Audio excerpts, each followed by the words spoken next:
regardez les documents statistiques et vous verrez que vous dites beaucoup de bêtises sur les chiffres. Ah ben sur les faits. Vous dites beaucoup de bêtises tous les jours, hein. Non. Tous les jours et depuis 5 ans, hein. Mais moi, je vous rassure, hein. Mais moi, vous me battez. J'essaie, monsieur. Un peu de respect, s'il vous plaît, c'est monsieur le président. J'essaie. Oui, non, mais il est respectueux. On n'est pas d'accord, mais il est respectueux.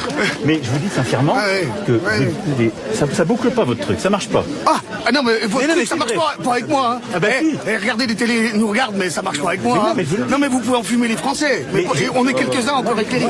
Par contre, je laisse... Oui.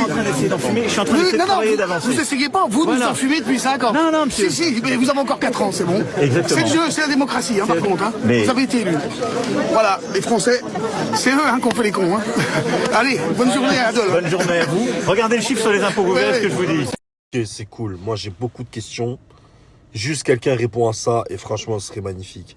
Qui a instauré qu'un être humain serait supérieur à un autre?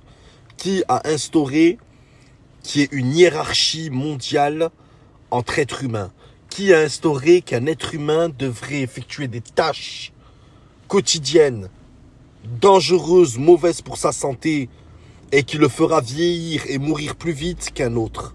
Qui a instauré cette obligation à l'être humain de devoir se justifier de ce qu'il gagne pour nourrir sa famille et de payer à des caisses qui servent à des autres êtres humains qui sont créés comme lui?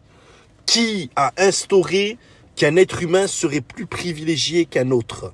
Qui a instauré que des êtres humains auraient cette terre qui serait plus bénéfique en termes de ressources ou en termes de préservation pour sa santé qu'un autre? Qui a instauré cette fameuse hiérarchie, cette hiérarchie qu'on retrouve dans les entreprises, ce qui est normal, ou qu'on retrouve dans le sport collectif, ce qui est normal, ou qu'on retrouve quelque part, c'est normal. Mais pourquoi retrouver cette hiérarchie dans le monde, dans la vie de tous les jours? Pourquoi retrouver cette hiérarchie qui pèse pour toi, ou pour moi, ou pour n'importe qui, du peuple? Pourquoi retrouver cette hiérarchie dans l'obligation de payer, de donner, de ne pas profiter à des gens qui profitent et qui ne payent rien?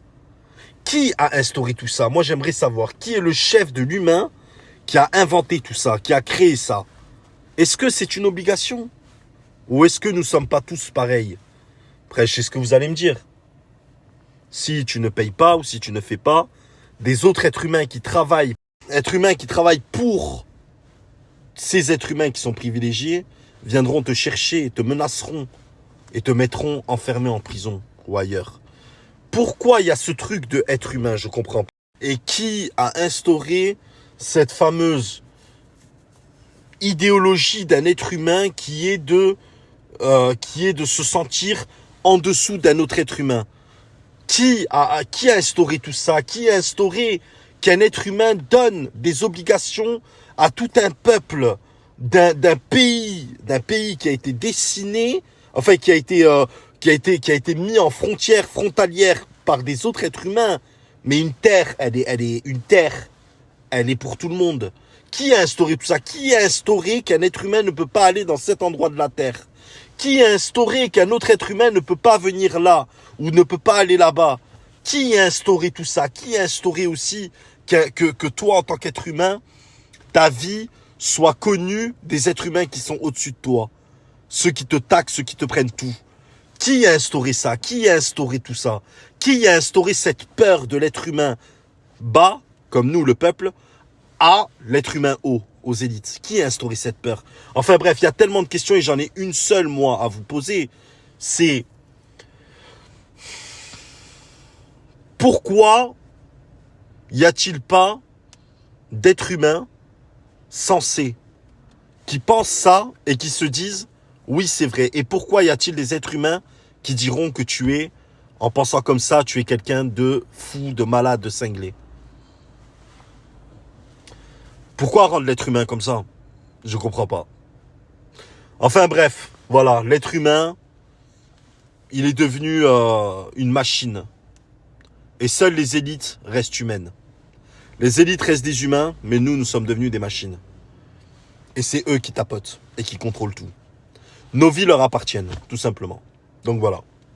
Kylian Mbappé va dîner avec Emmanuel Macron demain soir. Le repas se tiendra à l'Elysée. Le président du PSG, Nasser Al-Khelaifi, sera également présent, tout comme l'émir du Qatar, le cheikh Tamim bin Hamad Al Thani. Le contenu des discussions n'est cependant pas encore connu. Le joueur du PSG avait déjà eu l'occasion de partager un repas avec Emmanuel Macron et un autre chef d'État. C'était en février 2018 pour la venue du président de la République du Libéria, George Weah.